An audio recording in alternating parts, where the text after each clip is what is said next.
So part of this series is going to be talking about wilderness survival. We've done a few videos on deadfall traps, water and hypothermia, water purification, hypothermia prevention.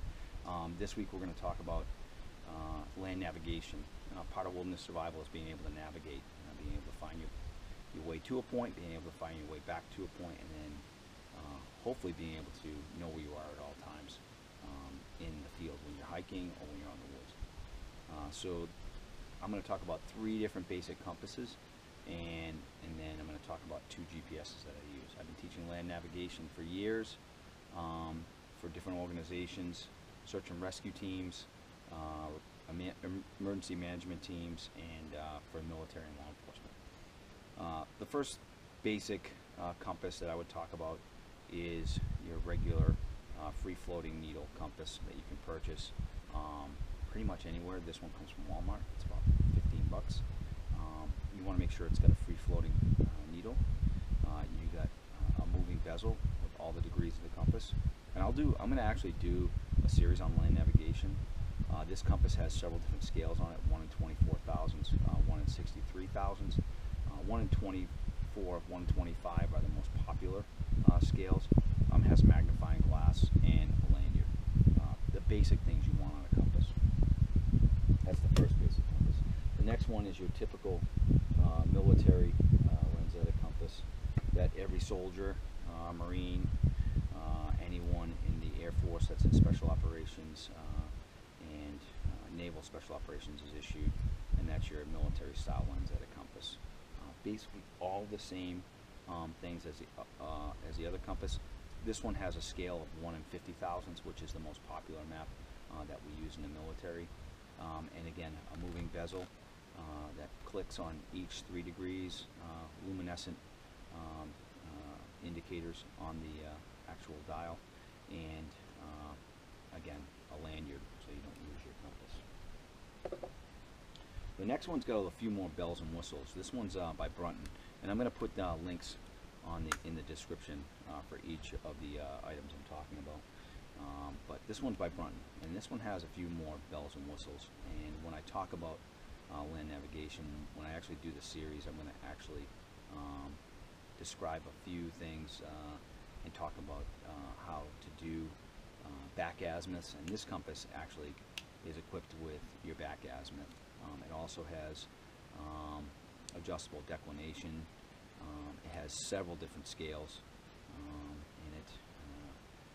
The 1 in 25 thousandths I talked about earlier, 1 in 24 thousandths, and again, the most popular. Those are the most popular maps that are used. This one, the other thing I like about it, it has the mirror, which is actually used to look down at the compass, but you could use it for signaling.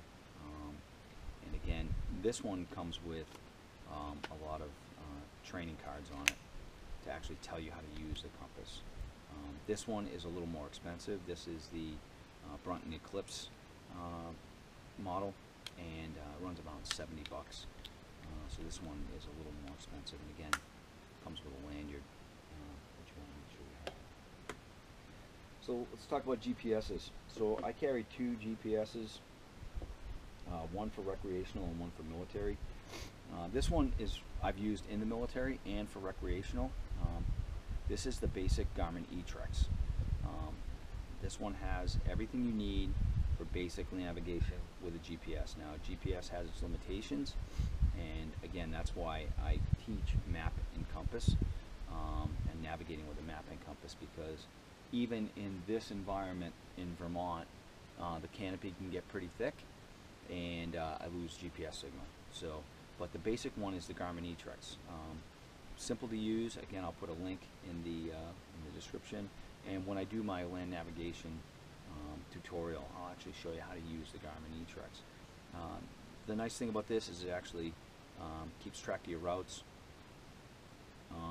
and you can keep several waypoints, and a lot more waypoints than some of the other GPSs. So again, the Garmin Etrex, this one like 150 bucks or less. This one doesn't have map sheets, so the other Garmins and other GPSs that are a little more expensive have map sheets. This one I've had for almost 20 years. I've used it in deployments, Kosovo, Iraq, Afghanistan, and it works. It's worked anywhere for me. But the last one I'm going to show you is the Garmin Foretrex. This one is the Garmin Foretrex 401. Again, I'll have a link for you, and when I do the navigation tutorial, I'll show you how to use it. But this is the one we use in the military, and most military special operations, I know Army special operations, are issued this style GPS.